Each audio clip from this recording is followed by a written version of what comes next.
For us, we keep doing things that we get excited about. We see an area, we see a site that we like, and then we go about building a concept that we feel fits into that space. For want of a better word, it's a bespoke approach to the market that we're trying to put the restaurant into. It was about creating something and watching it come to life and seeing the result of that really gets me excited.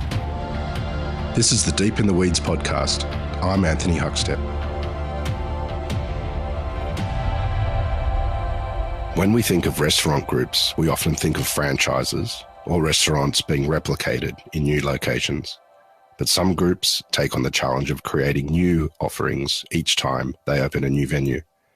What does it take to build a boutique restaurant group with multiple brands? Hamish Watts is the co-founder of Applejack Hospitality. Hamish, how you going?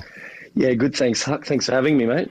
Well, it all started for you guys with Bondi Hardware. Did you ever envisage having a big restaurant group when you first opened that? Look, we did and we didn't. We planned on having like a couple of restaurants. Ben and I were working together, and when we went into hardware, the plan was initially that I would go off and run hardware, and Ben would stay working with our employer that we were with at the time. And then for certain reasons, Ben and I ended up both working in Bondi Hardware, which for those of you that know is about a 80-seater restaurant down in Bondi.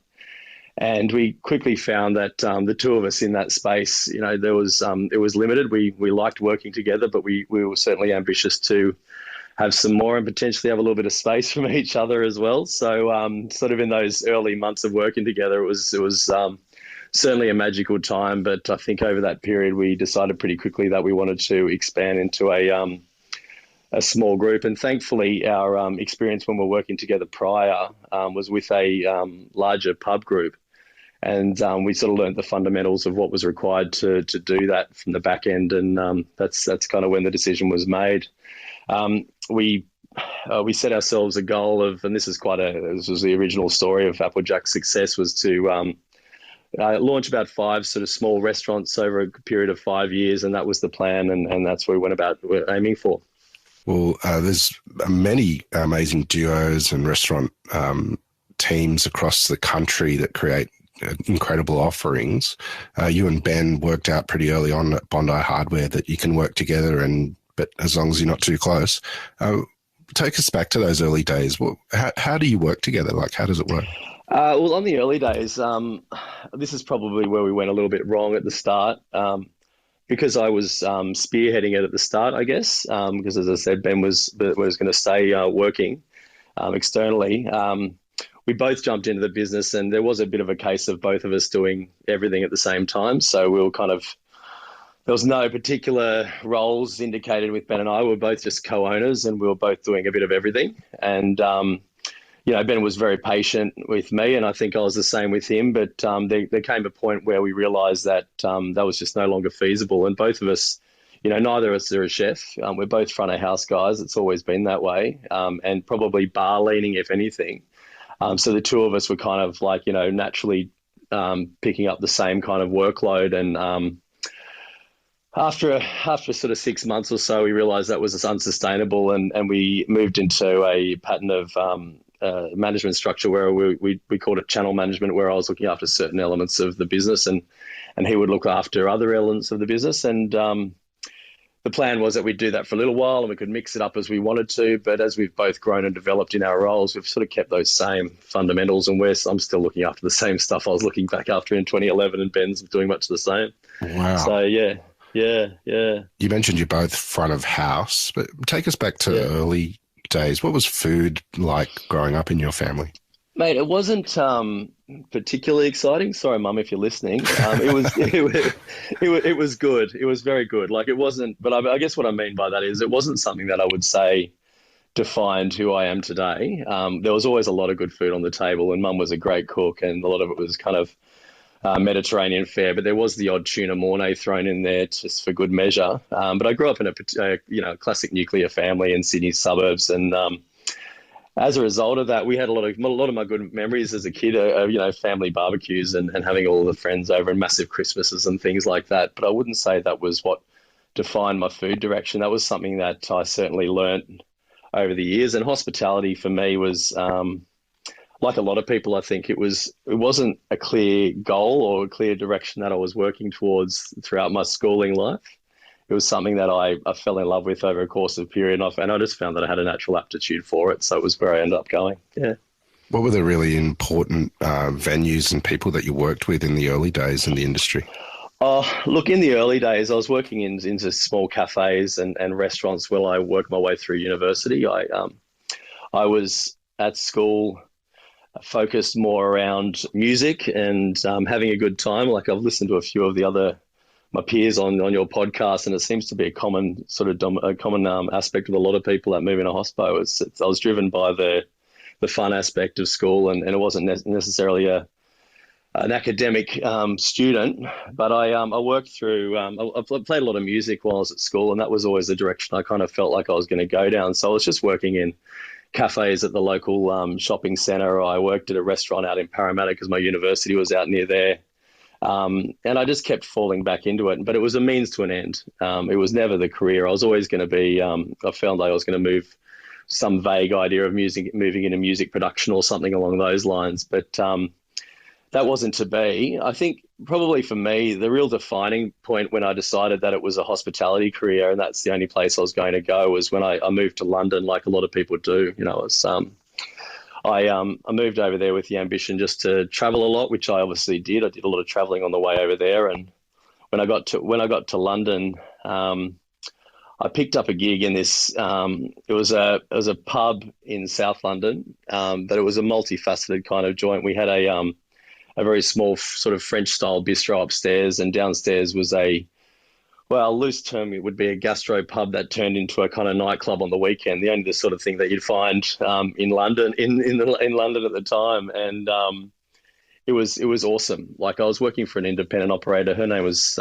is Sarah Wall, and she has a bunch of pubs over in London now. But she was really strong at finding good sites and letting putting a good concept in there. But in relation to the running of the venues, she gave you a lot of rope. And when I was over there, I was working for a really charismatic, the general manager was this young charismatic English guy who basically taught me everything about creating a vibe and culture within a business. And I stuck with that job and moved into a general manager capacity for 4 years. And I think I'd say that's when what defined me is where I am today. And I would say London at the time, a lot of people would attest to the creativity that was over there. All the pubs were was trying to outquirk each other. It was sort of depending on how much furniture you could stick on the ceiling and how many Charles Dickens novels you could get to put your menus in. It was all that kind of vibe.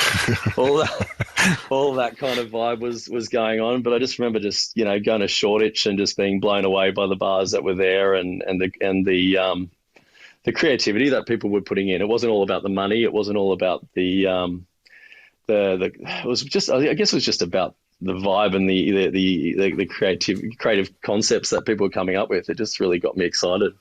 You mentioned you're working for a pub group when you and Ben met. Well, how did Bondi Hardware come about and the decision to go into a venue together? Look, I guess it came from when I moved back from the UK. My partner, Sarah, she was a big supporter of me doing something on my own. I came back from London and I think Sydney was going through a dynamic change at that point. This was like 2008.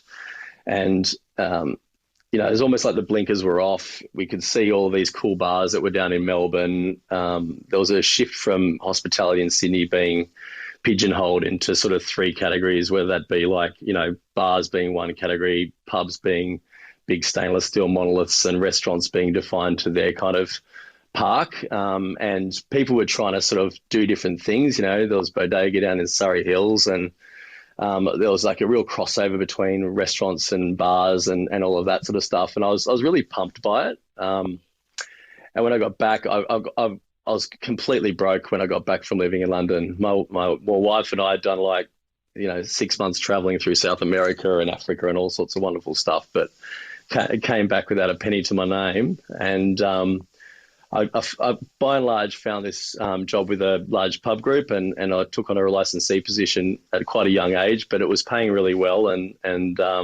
it's what I needed to get myself back on my feet, and that's where I met Ben. And looking back at my time with those guys, it was really cool. Like they had a really good culture, and the CEO Dan Brady that was running that business was a formidable character, to say the least. And over that time, I guess that was looking back, it was a necessary step in my career, not necessarily like aligned with sort of what I wanted to do from a creative perspective, but operationally, it gave me the fundamentals on what you needed to do to run a business properly. Like, there's a lot of structure in the way they did things, and I learned an awful lot in relation to that. But I guess that's when I met Ben, and we worked together in a head office capacity, doing a fairly fun and cushy group role in training and brand development and things like that. And there was just this insatiable desire across that whole period while I was doing that to do something myself. And that's kind of when I decided to take the plunge. Yeah. You mentioned that you have the front of house background and not a food background. How do you guys approach the food offering and make sure it's at the level that is required for each venue? In the early days, it was pretty hard, as you can imagine. We didn't have an executive chef working for us at the time. We had a head chef there. I employed the best chef that I knew. That's kind of how we started. We had a guy that I used to work with by the name of Justin Walsh, who, he was one of those chefs that just had a really good touch, and he was open to trying different stuff, and he came on board in the early days, and he got us started. And I probably the area that I was most let down in was the fact that operationally, I had a very good view of how we were to run the front of house, but I knew what I was happy with from a food perspective, but I couldn't control how it was running from the back end. So, like, if the costs weren't right, or there was things I weren't happy with, or there was something I couldn't quite articulate that I wanted to change, it was quite frustrating at the time, I recall. And trying to fix things, I always found was a little bit tricky. But we Justin got us a really good start down at Hardware, and he went on to launch our second venue, which was the Botanist in Kirribilli. So he was looking after a couple of those. But the first few years, it was super tough. I'm not going to lie. Like, we started off with a look, bar, act, restaurant concept where the food was part of the package. It wasn't, I wouldn't say the food was the reason you went to Hardware. It was like you went to Hardware because it was like fun. It had a mad vibe about it. It felt super comfortable. There was really good tunes on, great drinks, and a good solid food offer. So it was a holistic package like you see on those sort of smaller owner operated venues, like Buffalo, but as we grew, those first couple of years, it was pretty tenuous from a food perspective. I felt like I was at sometimes just trying to hold on, and people, and the more people started to get excited about your restaurants, the higher the expectation, and then you're wanting to do better yourself, and so you become proud, and you get that bad review from even it just could be from like Joe Average Punter.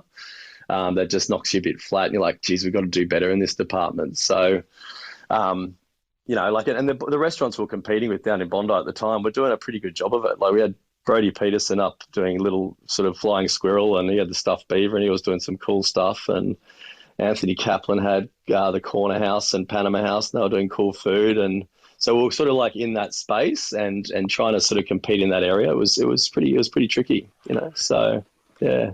Well, things started to change, but how did the expansion of the group start? Well, it was very easy at the start. Well, when I say easy, stressful, but easy. We just took a model that we had in Bondi, and we found a site that we were aware of in a location within a market that we were very comfortable in. Ben had a flat in Kirribilli for a time there, so we knew it pretty well, the area. Whilst it's completely different from Bondi. I was living in Bondi. Ben was living over Actually, he was around Elizabeth Bay, but he had the flat in Kirribilli, so we knew the market pretty well.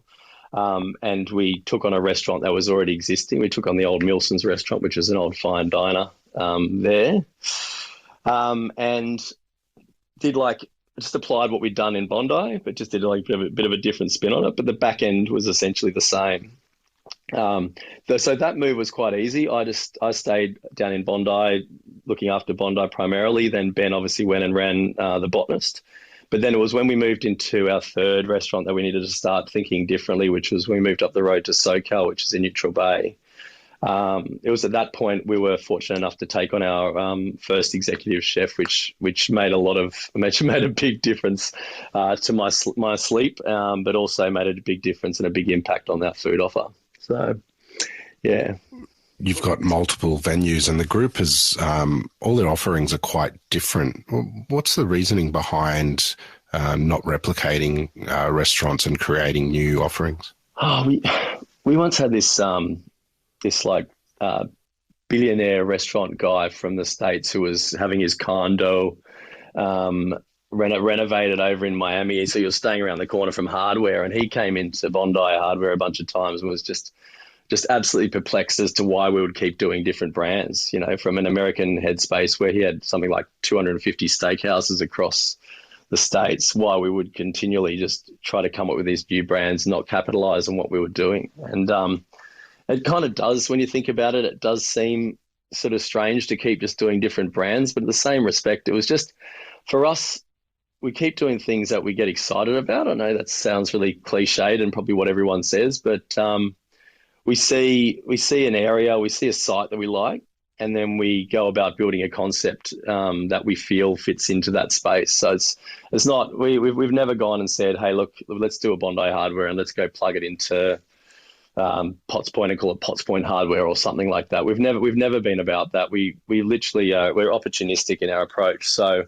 we have areas that we like. We've got a bunch of things that we need to tick off in relation to finding sites, but we sort of just keep an ear to the ground. And if we see a site that we like in an area that we understand and we also appreciate, then we go about building a concept that suits that site and that demographic that we're going to try to hit. So it's kind of like, for want of a better word, it's a bespoke approach to the market that we're trying to put the restaurant into. But then, there's another part of it. When we used to come up with concepts, it was just driven by ideas. We'd just say, oh, that's a cute concept, or we like that direction. And over time, we've just kind of kept going by that manner. It's not to say that I'd never find a site and go, that would be a really good bop and tone, or that would be a really good SoCal or something along those lines. We're always open to that possibility, but by and large, it's the fun part of building restaurants, and I think anyone would say the same. It's the buzz of the concept, and then the coming up with all the different angles and all the small parts that fall in place with that, whether that be your selection of cutlery or the menu design or the music that you're going to plug into it or whatever it might be. It's the holistic job of putting it together, which is a super, super big buzz. And I guess that, that comes from when I was back in my music days. It was about creating something and watching it come to life and seeing the result of that really gets me excited. And I think it's the same for Ben and everybody that works for us, This episode is proudly supported by Montague, handpicked for you. The things that we're really looking for in plums, first of all, they've got to be sweet. We're really looking for a full flavour explosion in our plums. Red flesh is critically important to us, higher in antioxidants, so all that good stuff. And then we're also looking at a slightly firmer texture. So there's almost a little crunch. That's the real driver for us. For more information, go to montague.com.au. Well, tell us a bit about that creative process and creating these new ideas. Where do they come from? Where are you inspired for these new venues?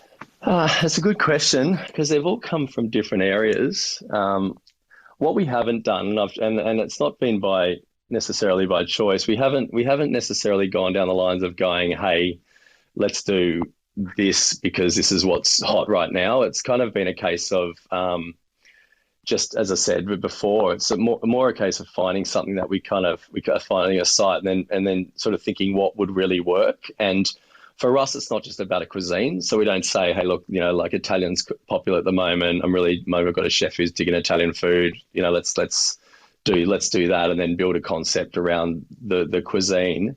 We generally come up with a bit more of a narrative and try to sort of think about who we're talking to here. So to give an example of that would be Bop and Tone, which is our most recent project in the city. Oh, sorry, excluding Foresters. Sorry, Foresters.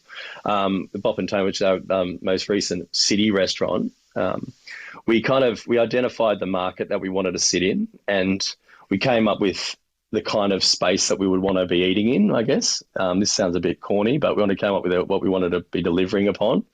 And then at that point, once we had the story and the aspect of what we wanted and kind of the market that we wanted to hit and what we wanted the food to evoke, we then spoke to Jason Robertson, who was our executive chef looking after the project, and he came along with a pitch of what he felt was the right food direction to meet that brief.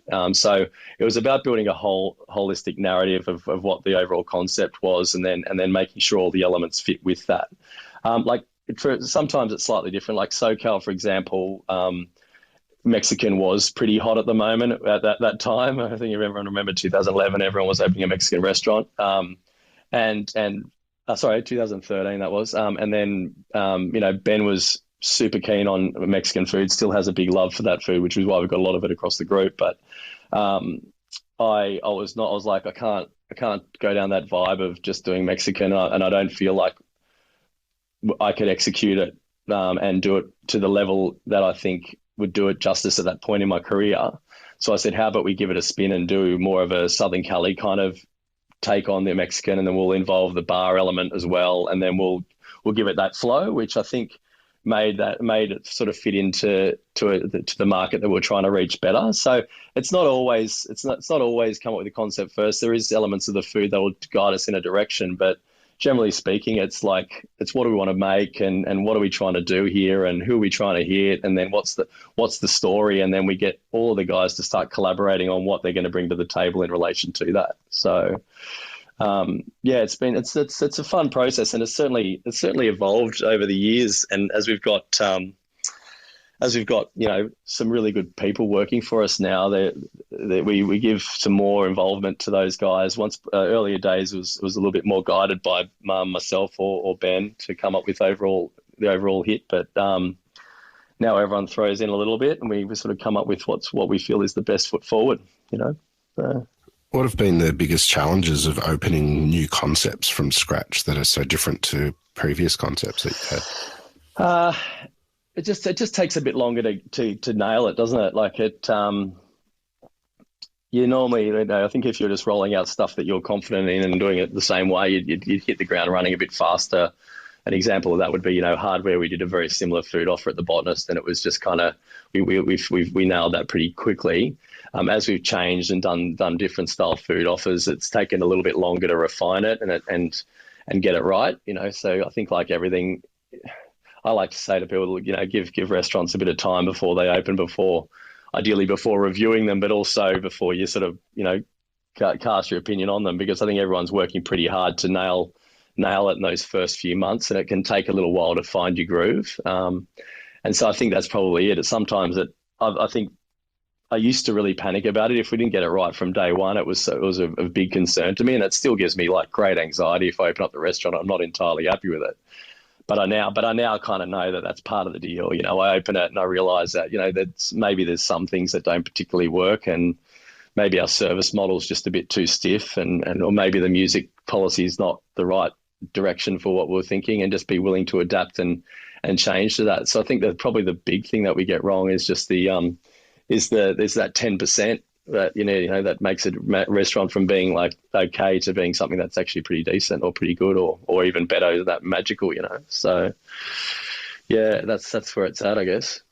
There's many operators in Australia with one or two restaurants, or are yearning to have another venue or a few venues. You treat yours all differently, but what does it take from the back end to run all of your venues?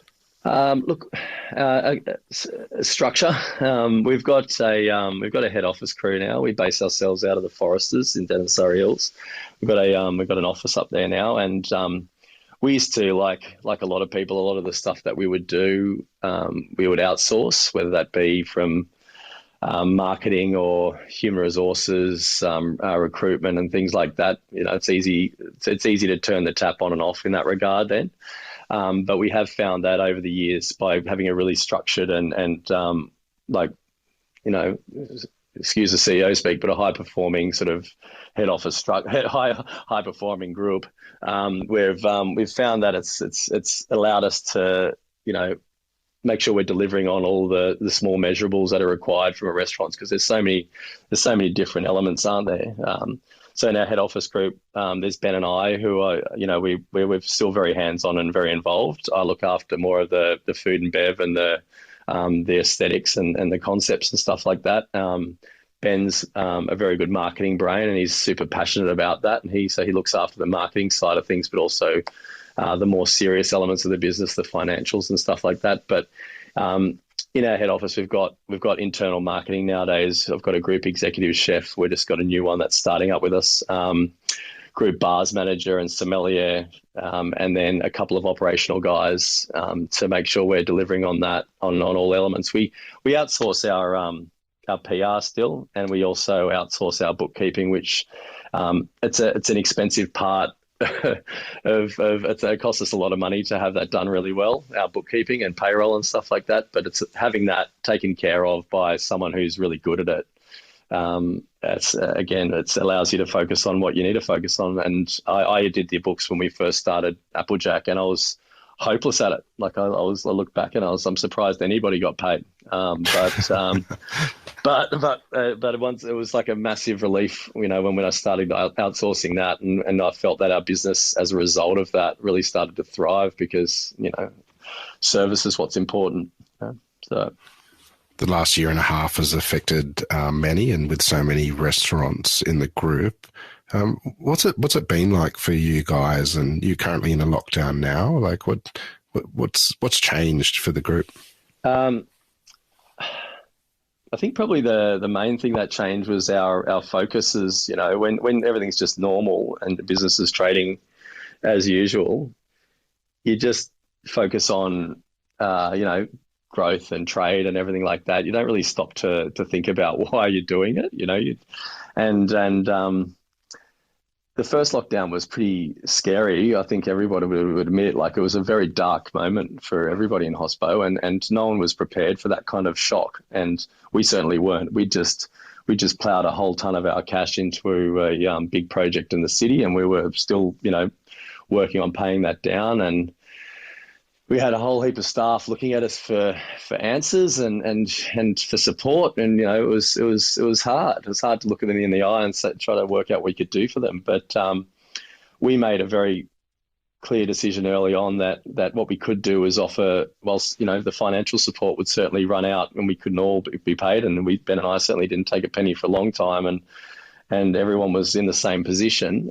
We made efforts just to communicate clearly with everybody about, if we had to stand people down, what was the reason behind that, and what did that mean to them. And probably our other thing that we really made a focus point was to try to assist them with accessing anything that could benefit them, whether that be government support or JobKeeper or what have you. But because a lot of the guys, we've got a lot of our visa holders, English as a second language, and they were trying to work out how they were going to get through it. A lot of visa holders had to go home, and how do we go about getting them back, and what did that look like? So communication was key for us. But I think from a cultural perspective, it did thrust something that was always part of our culture, which has always been, our people. And again, that sounds really corny, but it's something that's always been really important to us is the vibe within the crew. And we try to, practice what we preach, and we have a very flat hierarchy, and everyone's got a voice, and we all get along. And I hate to use the term, but if anyone's not fitting into that mold or is acting in a way that they stand out pretty quick. But that it did it did sort of make us realise that that was actually the fundamental reason for what we're doing here, and that everybody was along and in part of it. So culturally, it was had a very positive impact on the group, I would say. Whilst it was dark at the start, we got through it really well, and I think the whole team was really proud of how we sort of came together towards the end, and everyone felt closer than ever throughout it. And this time round, it's not as scary. We were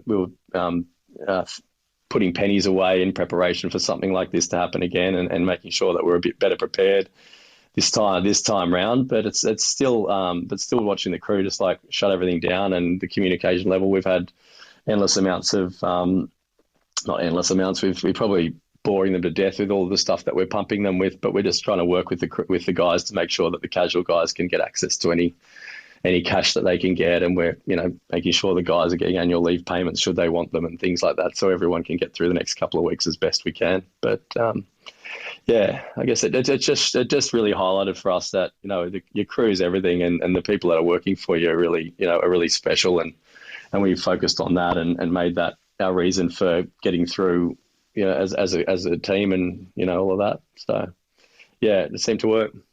What sort of impact has the last year and a half had on you personally? Has it changed you? Yeah, I'd say so.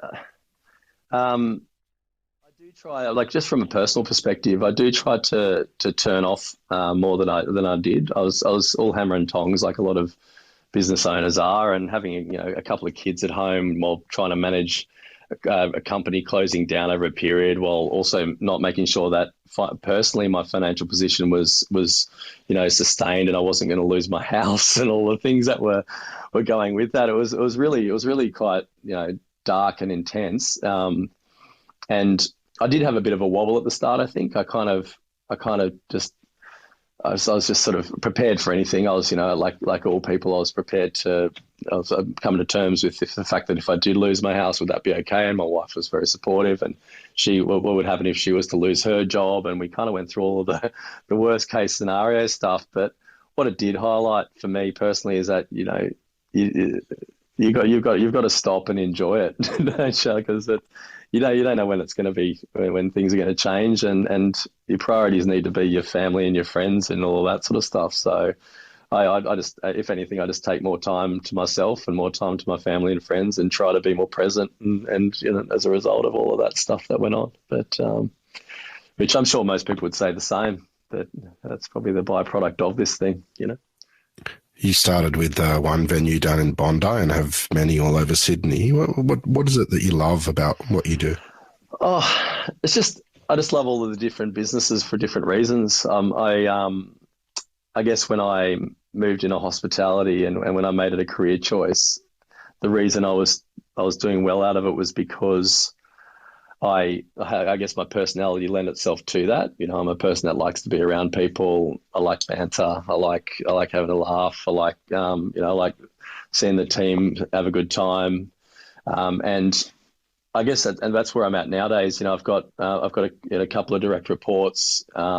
The food and bev guys report into me. The human resource guy does, but further down the line, all the other guys, I get to just kind of try to offer them pearls of wisdom if they're available to them, but just also be around and be involved with the operations and add value. And as I said, every business is different, and I really love that about it. I go into Bop and Tone, I'm adding different value to if I'm going into Foresters, which is it's a pub, and what does that need? And I get to see lots of different people every day, and not any day is the same. And I try to not just be in the office much. I spend a day in the office just getting rid of emails, but the rest of the week's spent going around and seeing different people, and trying to be pumped and be inspired myself.